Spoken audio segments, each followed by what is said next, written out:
Morning News.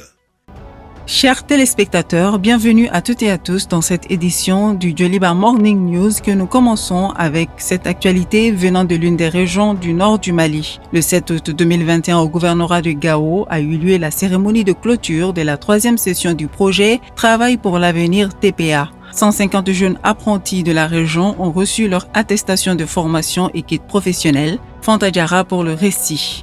150 apprentis d'origine géographique variée, Gao, Ansongo, Gossi, Labezanga ou Tessit ont été formés pendant 4 mois dans de nombreuses spécialités, telles que la pâtisserie, la métallurgie, l'informatique, la coiffure ou encore l'électricité. Le formateur se prononce sur l'efficacité de ces acquis.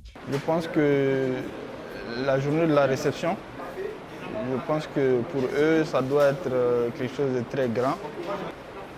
D'abord, ils ont eu des compétences. Ça, c'est du long des 4 mois. Ils ont eu les compétences. Maintenant, avoir les kits pour appuyer ces compétences-là. Les kits vont leur servir, je crois, à vraiment être autonomes et à pouvoir travailler pour eux-mêmes afin de pouvoir se faire de grands bénéfices au fur et à mesure. Une bénéficiaire de cette formation se dit satisfaite. Je remercie la Barkhane aussi et la Force G de nous donner cette opportunité. Voilà.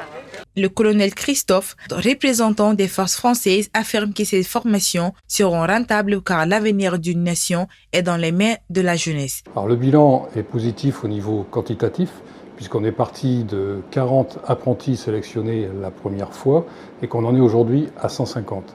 Et ce qui est particulièrement intéressant en termes de retour d'expérience, c'est la demande sans cesse croissante des autorités maliennes, mais aussi de ceux qui y ont participé, pour qu'on élargisse en termes de participation, pour qu'on élargisse en termes de filières, parce que non seulement ça leur offre un débouché, mais aussi, et c'est particulièrement important me semble-t-il, au-delà des compétences, c'est-à-dire du savoir-faire, ils disent tous avoir aussi rencontrer des valeurs en termes de savoir-vivre et de savoir-être. À retenir que le bilan de cette 3e édition de Travail pour l'avenir est donc extrêmement positif pour tous les acteurs. Leurs efforts conjoints pour donner aux jeunes Maliens les outils pour se lancer dans la vie professionnelle portent leurs fruits. Après Gao, revenons dans la capitale Bamako pour parler du monument des 3 Caïmans. Contigu à la cathédrale de Bamako, le monument des 3 Caïmans est le symbole de la ville de Bamako, symbole parce que le nom de la ville Bamako signifierait la mare aux Caïmans. Reportage Haruna Salia Kone. Le monument des 3 Caïmans est situé dans la commune 3 du district de Bamako, sur l'avenue Modibo Keïta, en face de la cathédrale. Il est le symbole de Bamako, d'où l'appellation de la ville de Bamako, la cité des 3 Caïmans. Le monument est constitué de 3 caïmans faisant face à un obélisque central, le tout dans un espace embelli de jets d'eau qui n'est pas opérationnel.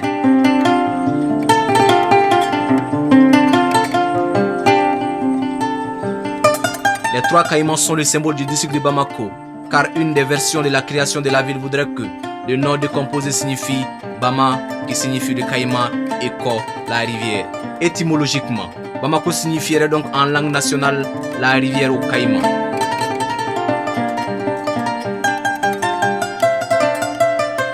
La ville a été fondée à la fin du XVIe siècle par les Nyari, anciennement appelés Nyakate. Ceux-ci étaient à l'origine des Sarakole. Le crocodile était le fétiche de Bamako. Une jeune fille vierge lui était donnée à manger chaque année. Cette place de Bamako a été réalisée entre 1995 et 2000 par la société coréo-malienne de décoration.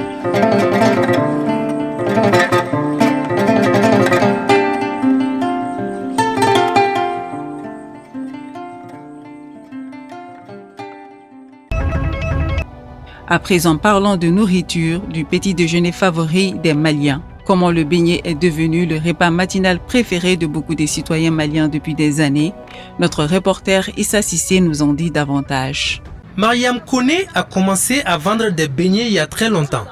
Tous les matins, depuis 7 heures, elle s'est fait entourer par de nombreux clients qui font la queue. Selon elle, ce n'est pas étonnant de voir tout ce monde à l'afflux de cette pâte frite. C'est parce qu'on le prépare bien que les gens viennent ici en grand nombre. Souvent, certains même se fâchent quand ils voient que c'est fini. Quand on demande aux clients pourquoi ils aiment tant le beignet? Chacun donne sa raison. Moi j'aime bien le beignet car c'est très bon pour le ventre et surtout le blé qui est utilisé pour le faire vient de chez nous. Je viens acheter des beignets ici depuis 3 ans. C'est moins cher surtout. Donc tout le monde peut l'acheter. Pour cet autre client, il est hors de question de commencer sa journée sans le beignet. Quand je me réveille, avant d'aller au boulot, je me paye d'abord des beignets et je continue. Ce ne sont pas seulement les vieilles qu'on retrouve dans ce domaine. Awa Traoré l'a appris de sa maman et c'est devenu son métier à elle aussi. Ma mère fait ça depuis. Je n'étais pas encore né. Du coup, moi aussi, je continue sur ce chemin. Le beignet ou froufrou en bambara est souvent accompagné d'une sauce ou du lait selon le consommateur. Pour les amateurs, peu importe comment on l'utilise, seul le goût compte.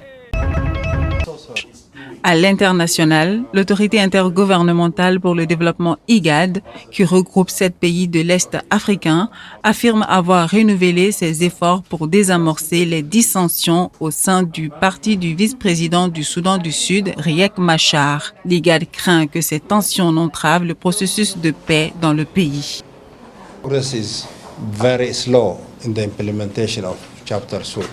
Les progrès sont très lents dans la mise en œuvre du chapitre 2. Nous avons fait part de notre inquiétude aux dirigeants, au président, au vice-président et à tous les dirigeants quant à la lente progression de la mise en œuvre du chapitre 2 qui ne se déroule pas comme prévu. Les 6 Soudanais sont donc confrontés à un véritable défi. Nous avons donc exhorté les dirigeants à veiller à la mise en œuvre du chapitre 2.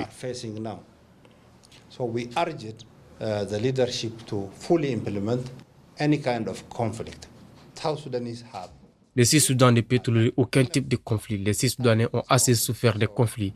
Aussi, cette assurance des dirigeants sera-t-elle très importante, tout comme celle des médias, tous ceux qui doivent œuvrer pour la paix des Sud-Soudanais. Un séisme de magnitude 7,2 a secoué Haïti, causant plus d'une centaine de morts ainsi que des dégâts matériels dans le sud-ouest de l'île et ravivant les terribles souvenirs du grand tremblement de terre de 2010. Le gouvernement a décidé ce matin de décréter l'état d'urgence pour un mois suite à cette catastrophe, déclare le Premier ministre Ariel Henry lors d'une conférence de presse à Port-au-Prince, appelant la population à la solidarité et à ne pas céder à la panique. Le gouvernement a décidé ce matin de décréter l'état d'urgence pour un mois suite à cette catastrophe.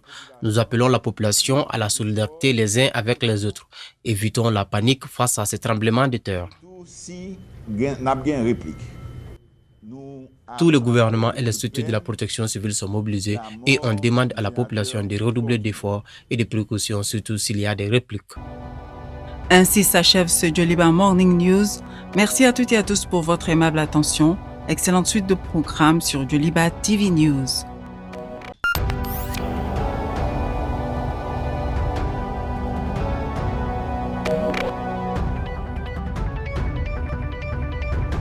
Joliba Morning